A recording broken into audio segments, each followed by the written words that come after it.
Because slaves were not given human rights, they were also universally viewed as subhuman on every level. Even after slavery was abolished in the U.S., black people had to fight over 100 years before they would finally gain the equal human rights they sought, and there were many societal barriers that they still faced. In terms of healthcare and bank lending, black communities had less access to many resources than any other group in America due to redlining. Banks would commonly practice finding communities with dense African American communities. Next, these banks would jointly encourage lending in predominantly white and more affluent areas and discourage lending in areas with residents of color, especially persons then termed Negroes.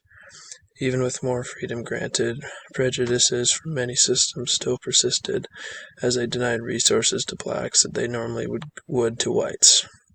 The discrimination that ensued would then contribute to large widespread generational poverty across the world. Fast forward to the modern day world, America, comparatively speaking, has been very progressive in giving people of color much more equality than any other country across the globe.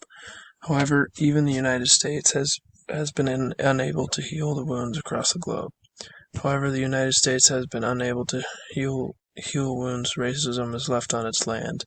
Just recently, a study from U.S. Census Bureau stated in 2019 a share of blacks in poverty was 1.8 times greater than their share among the general population, and blacks represented 13.2% of the total population in the United States, but 23.8% of the population. The impacts of racism throughout the course of history has been devastating, though enough to hold back black communities for centuries. Despite improvements, people of color are still trailing far behind and are struggling to catch up with their much more prosperous non-colored peers. The prominent and enduring injustices done against black communities is a large reason for the struggles people of color face. These struggles have set them apart from others and is partially what makes them so unique from families of different ethnic origin.